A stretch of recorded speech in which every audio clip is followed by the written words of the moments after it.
नमस्कार दोस्तों, स्वागत है आपका जरधारी क्लासेस की मॉर्निंग डोज सीरीज में। ये विशेष रिवीजन क्लास आगामी वीडियो पटवारी और लेखपाल भर्ती परीक्षा को ध्यान में रखकर तैयार की गई है। तो आइए शुरू करते हैं आज की क्लास। दोस्तों, यदि आप यूकेपीएससी, यूकेटीपीएससी या उत्तराखंड की किसी भी प्रतियोगी परीक्षा की तैयारी कर रहे हैं तो अब आपकी पूरी तैयारी एक ही जगह पर उपलब्ध है, जरधारी क्लासेस ऐप में। यहाँ पर आपको मिलता है full video courses, class wise notes और टेस्ट सीरीज। एग्जाम पैटर्न के अनुसार आपको यहाँ पर कंटेंट दिया गया है और सरल भाषा में पूरा सिलेबस आपको समझाया गया है। उत्तराखंड कॉम्पिटिटिव एग्जाम के लिए जरधारी क्लासेस का ऐप आज ही प्ले स्टोर से इंस्टॉल कीजिए।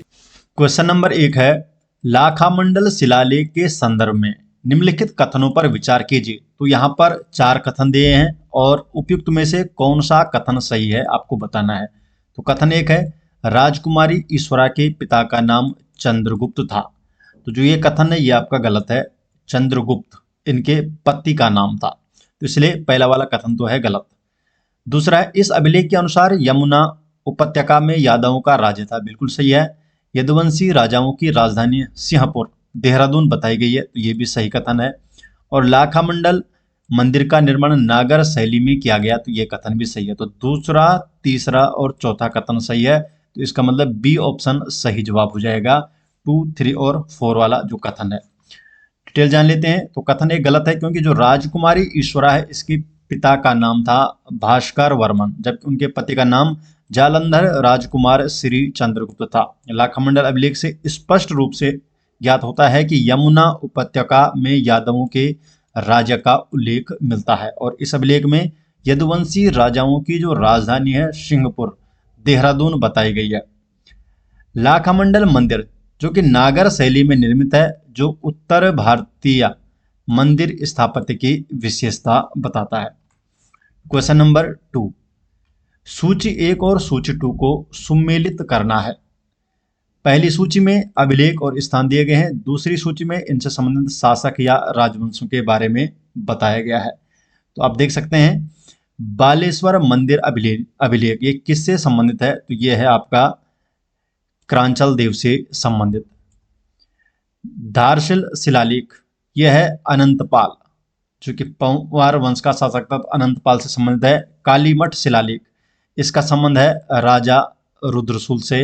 और गोपेश्वर त्रिशूल लेख इसका संबंध है गणपति नाग से। तो इसका मतलब क्या हो जाएगा? पहले का हो जाएगा 2, दूसरे का 1 और तीसरे का 4 और फोर्थ का क्या हो जाएगा? तीसरा। तो 2, 1, 4, 3, तो बी ऑप्शन आपका सही जवाब हो जाएगा।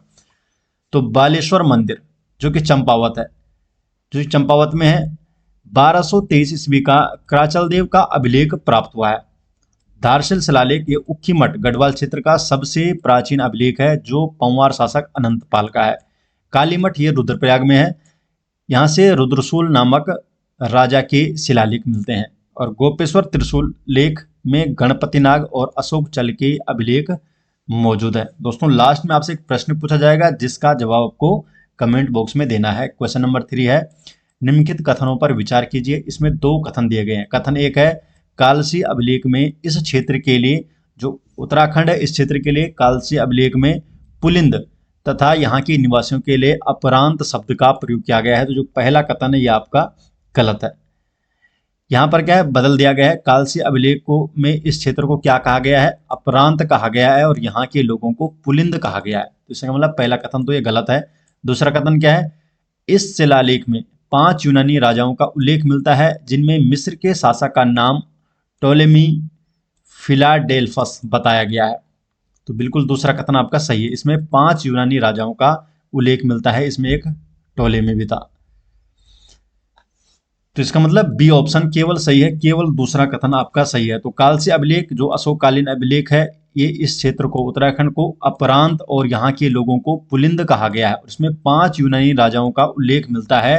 एक है एंटिओकस थियोस जो सीरिया का राजा था, टोलेमी फिलाडेल्फस जो मिस्र का राजा था, एंटिगोनस गोनाटस ये मैसेडोनिया क्षेत्र का राजा था, मगस साइरिन का राजा और अलेक्जेंडर ये कुरिंथ का राजा था। तो ये इनके क्षेत्र हैं और ये राजाओं के नाम है, जो 5 यूनानी राजाओं का उल्लेख मिलता है कालसी अभिलेख में। क्वेश्चन नंबर 4, निम्नलिखित में से कौन सा युग्म सुमेलित नहीं है? तो सुमेलित इसमें कौन सा युग्म नहीं है? तो देखिए, गोपेश्वर त्रिशूल लेख 4 नागवंशी राजाओं का उल्लेख मिलता है, तो ये तो सही सुमेलित है। बालेश्वर मंदिर अभिलेख क्रांचाल देव का अभिलेख है, ये भी सही है। तालेश्वर ताम्रपत्र, ये पौरव वंश के अभिलेख प्राप्त हुआ यहाँ से, ठीक है। और जो पांडुकेश्वर ताम्रलेख है गंगा भद्र द्वारा उत्कीर्ण है, ये आपका गलत है। ये गंगा भद्र द्वारा उत्कीर्ण नहीं है, बल्कि ये तो क्या था, ये एक लेखक था जिसका इसमें उल्लेखित है, लेकिन इसके द्वारा इसे उत्कीर्णित नहीं किया गया, तो इसलिए डी ऑप्शन इसका सही जवाब हो जाएगा। डिटेल जान लेते हैं। तो गोपेश्वर चमोली स्थित रुद्रशिव मंदिर में जो अभिलिखित त्रिशूल प्राप्त होता है, और इसमें 4 नागवंशी राजाओं का नाम उल्लेखित है, और वो 4 नागवंशी राजा कौन कौन थे? स्कंदनाग, विभुनाग, अंशुनाग और गणपति नाग। चंपावत के बालेश्वर मंदिर से 1223 का क्राचल देव का अभिलेख प्राप्त होता है, जिसमें 10 मांडलिक राजाओं का उल्लेख मिलता है। और जो तालेश्वर जो कि अल्मोड़ा में, यहाँ से पौरव वंश के अभिलेख प्राप्त हुए जो संस्कृत भाषा में है। और जो पांडुकेश्वर ताम्रलेख है, इसका उल्लेखन ललित सूर, इसको किसने उत्कीर्ण किया? ललित सूरदेव ने करवाया था। लेकिन एक ताम्रपत्र में लेखक गंगाभद्र का नाम उल्लेखित है, ठीक है। तो ये एक लेखक था और इसे उत्कीर्ण किया गया है ललित सूरदेव ने। क्वेश्चन नंबर 5 है, गोपेश्वर त्रिशूल लेख के संबंध में निम्नलिखित कथनों में से कौन सा कथन सही नहीं है? तो सही नहीं है वाला बताना आपको। इसका मतलब 3 कथन इसके सही है, 1 सही नहीं है। तो देखिए, पहला कथन है ये चमोली स्थित रुद्रशिव मंदिर से प्राप्त हुआ है, तो गोपेश्वर त्रिशूल लेख है, तो बिल्कुल इसके बारे में ये सही कथन है। इसमें गणपति नाग और अशोक चल की अभिलेख मौजूद है, तो मुख्य रूप से 2 के बारे में ही इसमें चर्चा की गई है, तो ये भी सही है। इसमें 5 नागवंश, देखिए 5 नहीं था, ये वाला कथन ही इसका सही नहीं है, तो इसलिए सी ऑप्शन ही सही हो जाएगा, क्योंकि इसमें 5 के बारे में बात नहीं की गई, बल्कि 4 नागवंशी राजाओं का नाम का इसमें उल्लेख है, तो इसलिए सी ऑप्शन सही हो जाएगा। और 5वीं सदी में नागों ने कर्तपुर राज्य के कुणिंद राजवंश को समाप्त कर दिया था, तो ये भी कथन सही है। तो इसका मतलब गलत कथन कौन सा था? सी वाला, तो इसलिए सी वाला ऑप्शन ही सही जवाब हो जाएगा। तो गोपेश्वर त्रिशूल लेख चमोली जिले में स्थित रुद्रशिव मंदिर से अभिलिखित त्रिशूल के रूप में प्राप्त होता है, और इस त्रिशूल पर मुख्य रूप से 2 अभिलेख उपलब्ध हैं, एक है गणपति नाग का और दूसरा है अशोक चल का। कथन जो सीधा गलत था, क्योंकि गोपेश्वर त्रिशूल लेख में 4 नागवंशी राजाओं का उल्लेख मिलता है, स्कंदनाग, विभुनाग, अंशुनाग और गणपति नाग। 5वीं शताब्दी में नागों ने करतरपुर राज्य के कुणिंद राजवंश को समाप्त करके उत्तराखंड में अपना अधिकार स्थापित कर दिया था। नेक्स्ट क्वेश्चन है, 2 सूचियां दी गई है, सूची 1 में है किले और सूची 2 में वो कहाँ स्थान अथवा जनपद। तो देखिए, सिरमोही किला ये कहाँ है? तो सिरमोही किला है लोहाघाट में, लोहाघाट चंपावत में, तो ए ऑप्शन सही है इसका, ए का पहला वाला हो जाएगा। नैथड़ा किला ये कहाँ है? ये अल्मोड़ा में है। उपुगढ़ टिहरी में, और कलुवागड़ी किला रुड़की में। तो 1 2 3 4 ही इसका है, तो ए ऑप्शन सही हो जाएगा यहाँ पर सुमेलित। तो सिरमोही का किला लोहाघाट चंपावत में स्थित है, नैथड़ा का किला अल्मोड़ा में, उपुगढ़ टिहरी जनपद में, और कलुवागड़ी का किला रुड़की में स्थित है। क्वेश्चन नंबर 7, पलेठी शिलालेख के संदर्भ में निम्नलिखित कथनों पर विचार कीजिए। तो 2 कथन दिए गए हैं। पहला कथन क्या है? यह शिलालेख टिहरी जनपद में स्थित है और इसमें राजा कल्याण वर्मन व आदि वर्मन का उल्लेख है। तो पहला वाला कथन तो बिल्कुल सही है, जो पलेठी शिलालेख से संबंधित है। और कथन 2 क्या कहता है कि पलेठी का मंदिर नागर शैली में निर्मित है और इसके लेख शंख लिपि में लिखे गए हैं। तो जो ये वाला कथन है ये गलत है, ये नागर शैली में नहीं बल्कि फासणा शैली में है, और इसकी लिपि शंख लिपि नहीं बल्कि ब्राह्मी लिपि है। तो दूसरा वाला कथन हो जाएगा गलत। हमें बोला क्या गया था कि इनमें से कौन सा कथन सही है? तो सही कथन केवल एक है, तो केवल एक कथन सही है। तो पलेठी जो शिलालेख है टिहरी में है और इसमें राजा आदिवर्मन, कल्याण वर्मन आदि का उल्लेख है। पलेठी मंदिर फासणा शैली में बना है और इसकी लिपि है उत्तर गुप्त अथवा ब्राह्मी लिपि है। क्वेश्चन नंबर 8, निम्नलिखित में से कौन सा युग्म सुमेलित नहीं है? तो सुमेलित नहीं है युग्म बताना है। देखिए, जो पलेठी शिलालेख है इसकी लिपि है ब्राह्मी लिपि, तो यह तो सुमेलित है। काल से अभिलेख प्राकृत भाषा में ये लिखा गया है, बिल्कुल सही है। नाला मणिदेव शिलालेख संस्कृत भाषा में है, ये भी सही है। तालेश्वर ताम्रपत्र यह है प्राकृत भाषा में, तो जो ये वाला है प्राकृत भाषा में, ये सही नहीं है, ये प्राकृत भाषा में नहीं बल्कि किस में है, संस्कृत भाषा में है।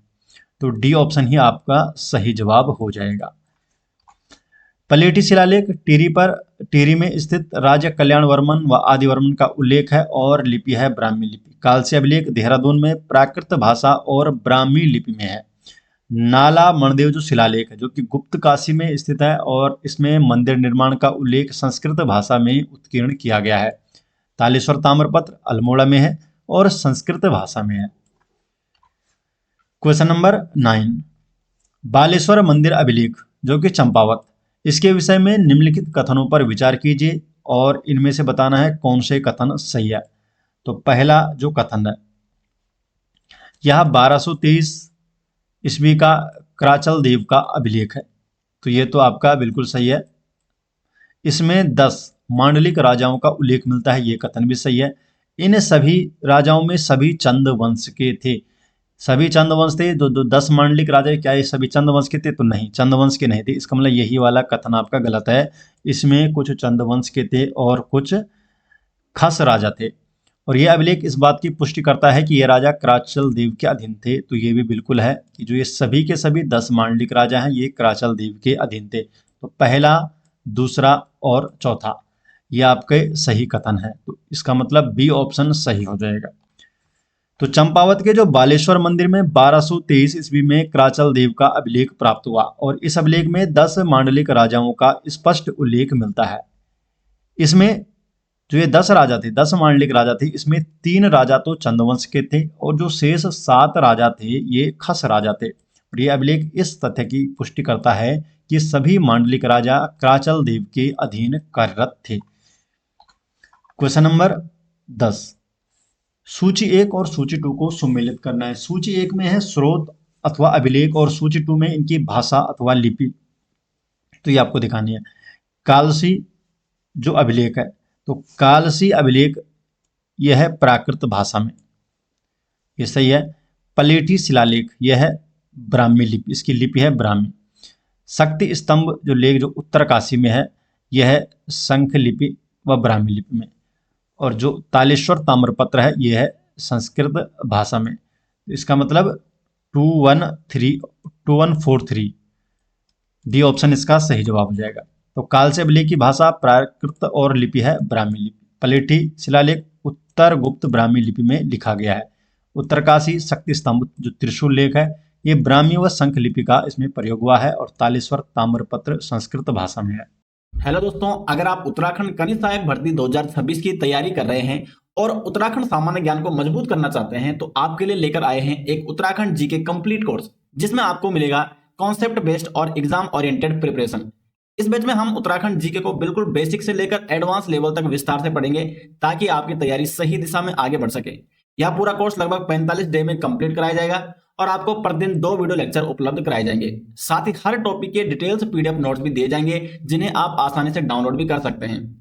इस बैच की सबसे खास बात यह है कि यहाँ आपको केवल थ्योरी ही नहीं बल्कि रेगुलर प्रैक्टिस भी कराई जाएगी। आपको क्या मिलेगा दोस्तों इस कोर्स में? तो चैप्टर वाइज वीडियो लेक्चर मिलेंगे, आप डाउनलोड कर सकते हो डिटेल्स पीडीएफ नोट्स। जैसे आपको टॉपिक कराया जाएगा तो उसकी पीडीएफ आपको दे दी जाएगी और आप उसके नोट्स भी डाउनलोड कर सकते हैं।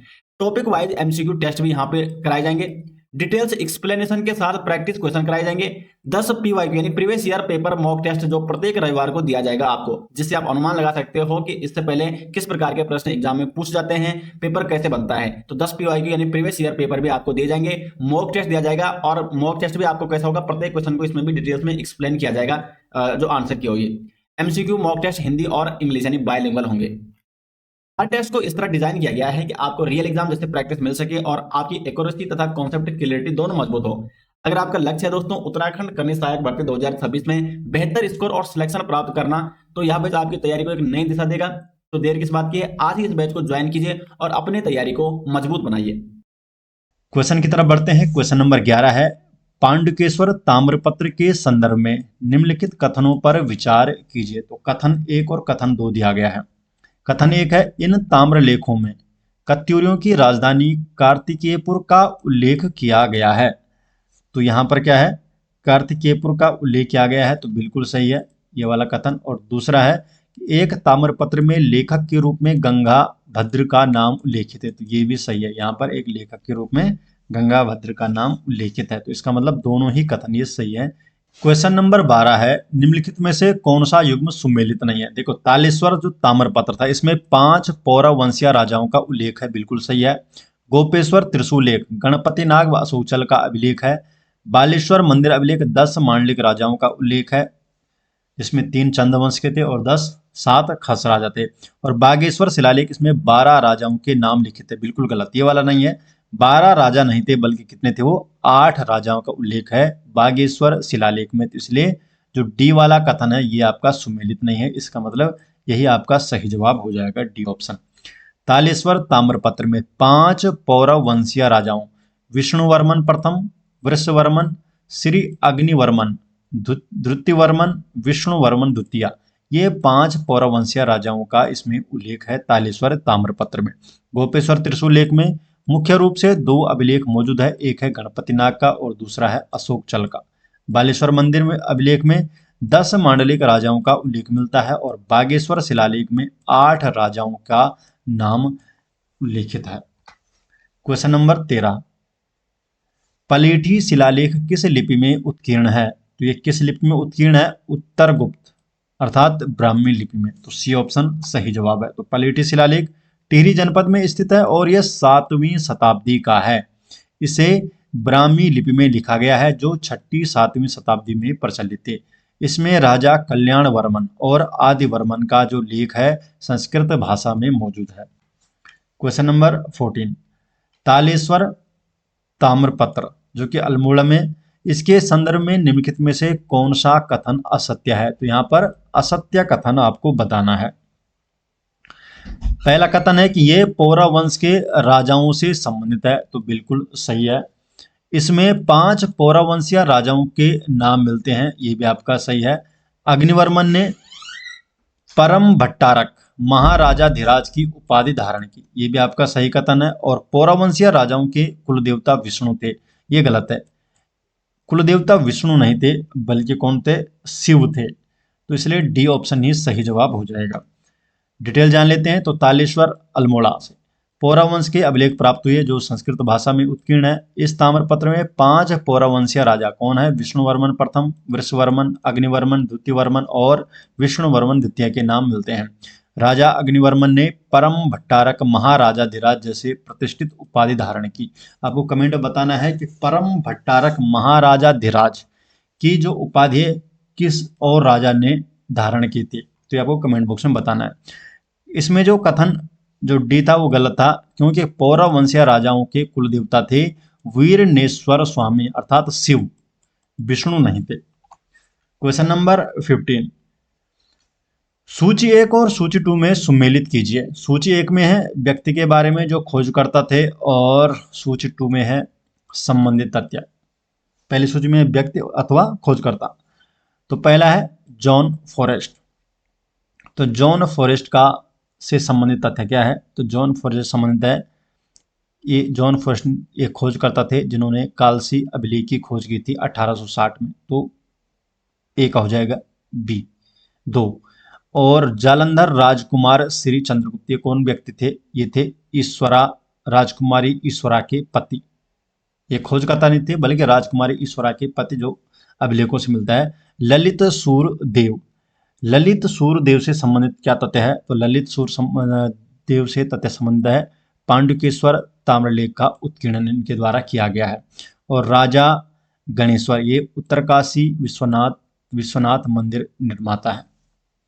तो इसका मतलब बी ऑप्शन इसका सही जवाब हो जाएगा। तो जॉन फॉरेस्ट ने 1860 में कालसी अभिलेख की खोज की थी और लाखामंडल लेख के अनुसार राजकुमारी ईश्वरा के पति जालंधर राजकुमार श्री चंद्रगुप्त थे। पांडुकेश्वर ताम्रलेखों का उल्लेखन ललित सूरदेव ने इनका उत्कीर्णन कराया था। और उत्तरकाशी शक्ति स्तंभ जो लेख है इसके अनुसार विश्वनाथ मंदिर का निर्माण किया राजा गणेश्वर ने। क्वेश्चन नंबर 16, उत्तराखंड के किलों के सुमेलन के संदर्भ में निम्नलिखित कथनों पर विचार कीजिए और बताना है कौन सा कथन आपका सही है। तो देखिए, पहला कथन है कि खगमरा का किला, लाल मंडी किला और मल्ला महल किला तीनों का है अल्मोड़ा में। तो तीनों अल्मोड़ा में है, बिल्कुल है, सही है, तीनों क्या है, अल्मोड़ा में ही है। सिरमोही किला और बाणासुर किला दोनों चंपावत जनपद में स्थित है, तो ये भी सही है। तो दोनों ही कथन ये सही है, तो इसका मतलब सी ऑप्शन ही सही जवाब हो जाएगा। क्वेश्चन नंबर 17, तालेश्वर ताम्रपत्र में उल्लिखित पौरव वंशीय राजाओं के कुल देवता कौन थे? तो पौरव वंशीय राजाओं के कुल देवता थे वीरनेश्वर स्वामी अर्थात शिव। तो बी ऑप्शन सही जवाब हो जाएगा। ठीक है, यहाँ पर 5 पौरव वंशीय राजाओं का नाम मिलता है और इनके कुल देवता थे वीरनेश्वर स्वामी, और ये अभिलेख संस्कृत भाषा में है और अल्मोड़ा से प्राप्त हुआ। क्वेश्चन नंबर 18, निम्नलिखित में से कौन सा युग्म सुमेलित नहीं है? तो सुमेलित इसमें से कौन सा युग्म नहीं है दोस्तों? तो देखिए, पौरवंशीय राजाओं के कुल देवता वीरनेश्वर स्वामी शिव थे, बिल्कुल है। तालेश्वर ताम्रपत्र उत्कीर्णन किसने किया गया? विष्णु वर्मन द्वितीय ने, तो ये भी कथन आपका सही है, सुमेलित है। बालेश्वर मंदिर अभिलेख 3 चंद वंश के राजा और 7 खस राजा, कुल मिलाकर 10 राजाओं के इसमें उल्लिखित है, और ये भी कथन आपका सही है। तो पहला, दूसरा, तीसरा तो सही है। उत्तरकाशी शक्ति स्तंभ लेख 9वीं से 10वीं शताब्दी का है, तो ये आपका गलत है। ये 9वीं से 10वीं शताब्दी नहीं बल्कि 6ठी 7वीं शताब्दी से संबंधित है। तो इसका मतलब डी ऑप्शन ही हमारा सही जवाब हो जाएगा, क्योंकि यही आपका सुमेलित नहीं है। तो तालेश्वर ताम्रपत्र में पौरवंशीय राजाओं के कुल देवता शिव थे। तालेश्वर ताम्रपत्र को विष्णुवर्मन द्वितीय द्वारा उत्कीर्ण माना जाता है, और इसमें 10 मांडलिक राजाओं में 3 राजा चंदवंश के और 7 खस राजा थे। और उत्तरकाशी जो शक्ति स्तंभ त्रिशूल अभिलेख है, ये 6ठी 7वीं शताब्दी ईस्वी का है।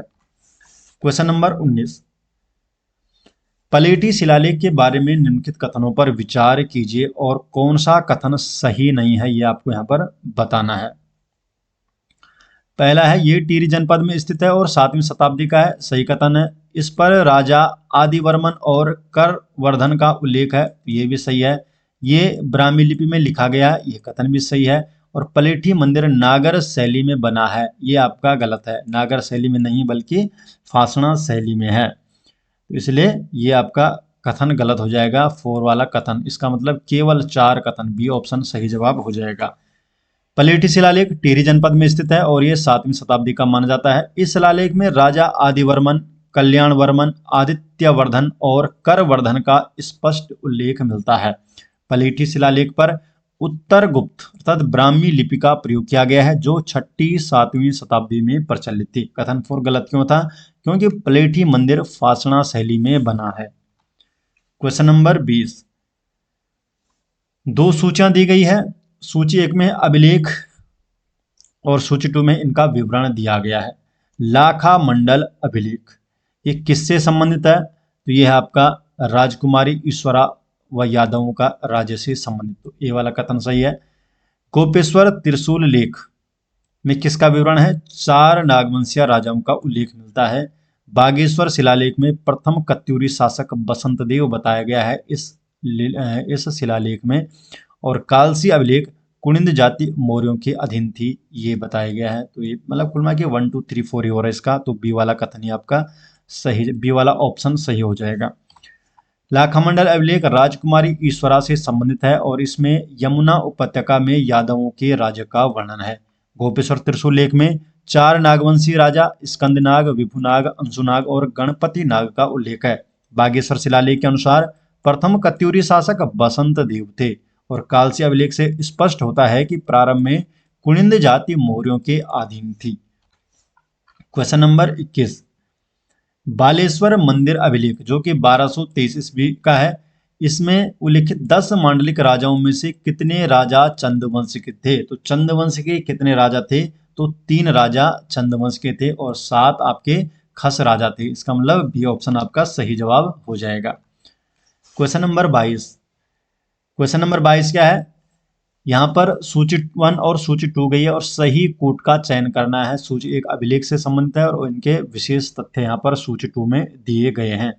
देखिए, बागेश्वर शिलालेख इसका संबंध किससे है? तो यह आपका प्रथम कत्यूरी शासक वसंत देव का इसमें उल्लेख है।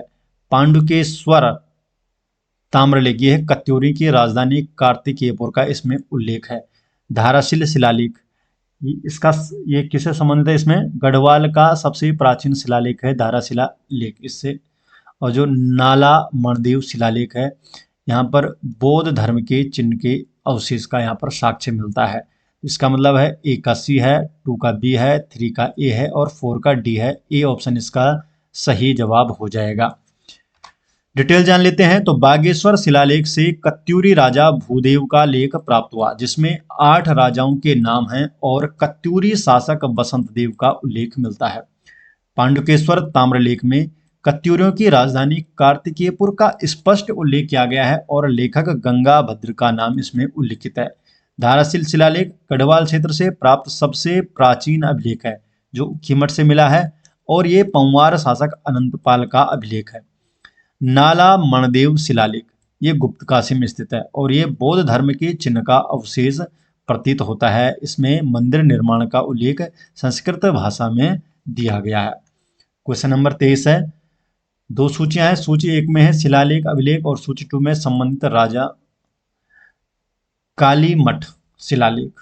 ये किस राजा से संबंधित है? तो कालीमठ शिलालेख है रुद्रसूल से संबंधित। लाखामंडल शिलालेख है ईश्वरा, जो राजकुमार थी, इससे संबंधित। और बागेश्वर शिलालेख यह है भूदेव से संबंधित। और पांडुकेश्वर ताम्रलेख है ललित सूरदेव से संबंधित। तो ये हो जाएगा ए ऑप्शन 3, 1, 2 और 4। तो कालीमठ शिलालेख ये रुद्रप्रयाग में स्थित है। इसमें रुद्रसूल नामक राजा की ओर से शिलालेख लगाए गए थे। लाखामंडल शिलालेख देहरादून में स्थित है।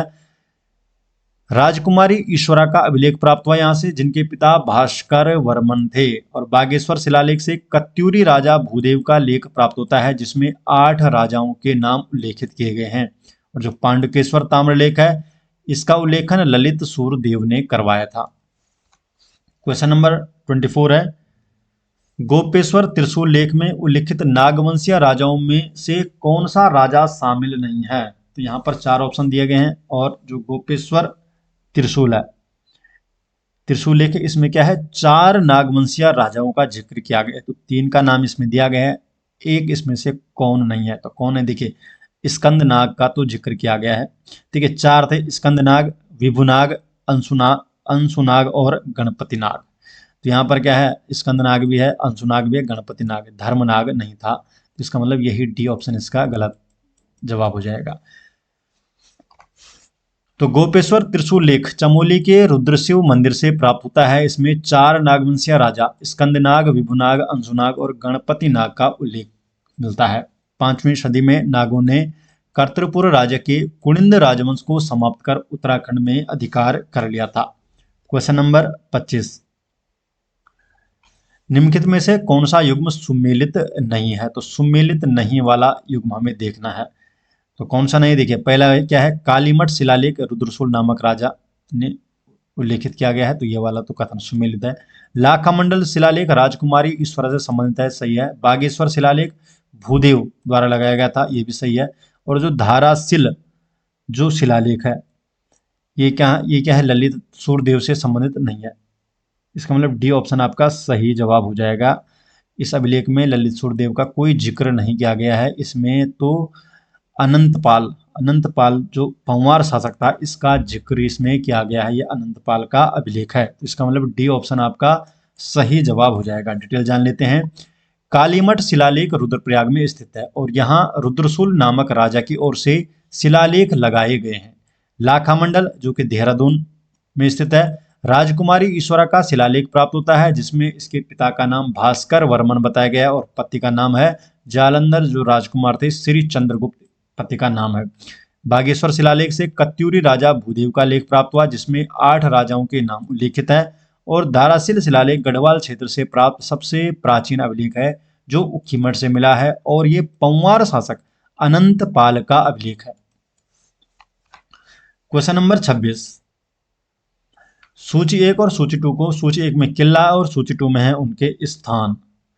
खगमरा किला कहाँ स्थित है? तो खगमरा का किला है अल्मोड़ा में। खलंगा किला यह है देहरादून में। चांदपुर गढ़ का किला ये कहाँ है?